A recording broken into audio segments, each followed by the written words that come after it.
In the name of God who leads us and unites us. Amen. Please be seated.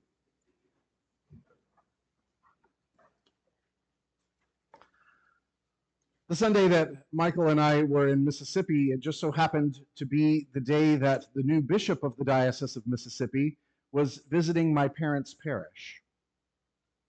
She'd just been ordained about a week or two before that, so it was one of her first visitations as a bishop.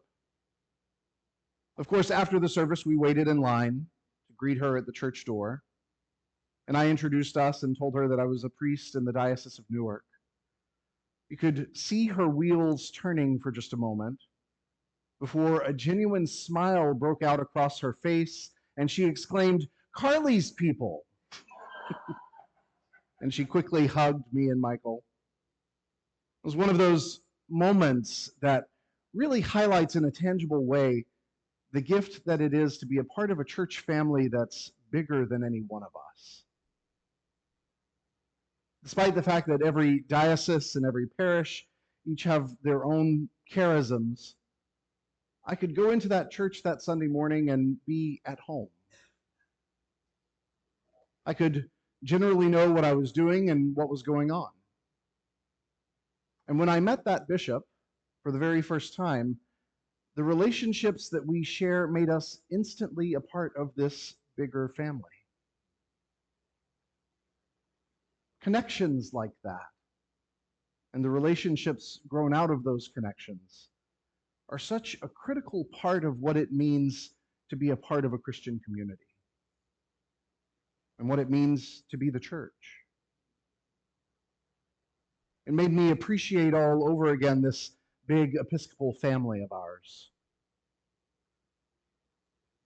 In the gospel lesson today, there is talk of bread again, the fifth week in a row now.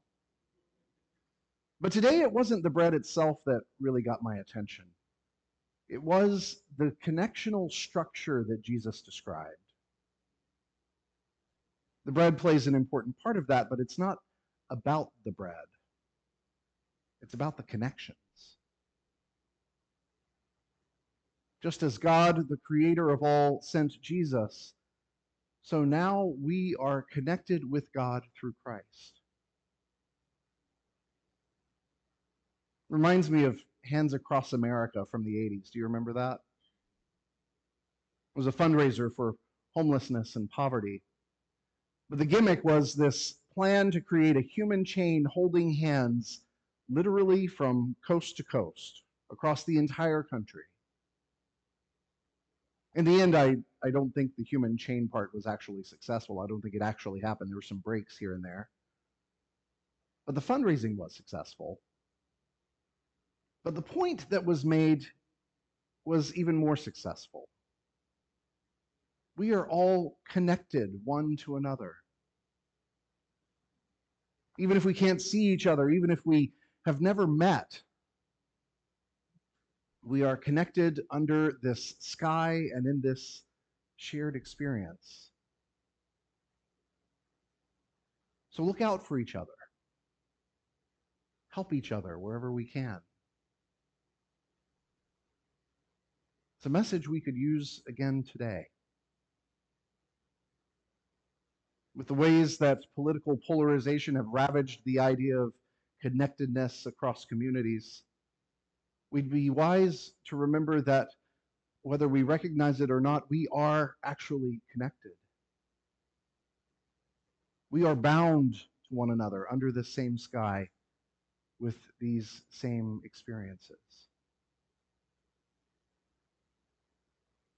That's a huge part of what our faith teaches us.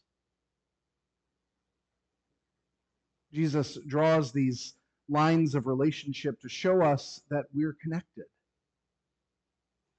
And through Christ, we are connected not just to God, but to each other. Just about everything in our worship points us toward working together to drive this point home. When we sing and recite psalms together, we are united not just in our words, but when we do it best, we are united in our breathing, in and out together. When we pass the peace, we are reminded that we're connected in our community.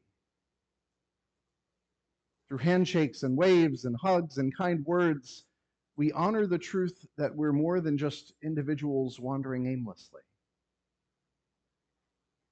We are a community journeying together.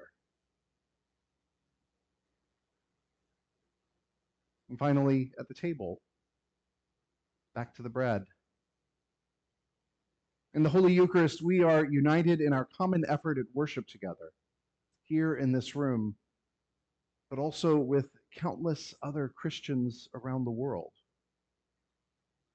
and even more throughout time. God had union with Jesus. Jesus had union with his followers. And each of them passed the faith around to the people that they knew. And down through the centuries, in an unflinching line of succession, an unflinching line of union, all the way to us here in this room.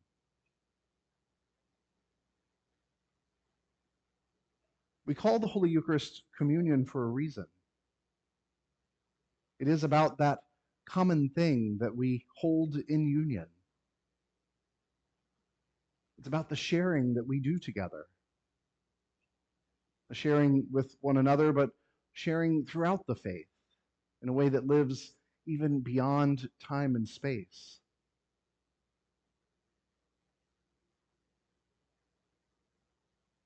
As hard as it may have been to reflect on bread for each of these 5 weeks, as hard as it may have been to keep it fresh, it is true that Jesus' centuries-old early metaphor still resonates today. It still feeds us, both as a metaphor and literally in our worship.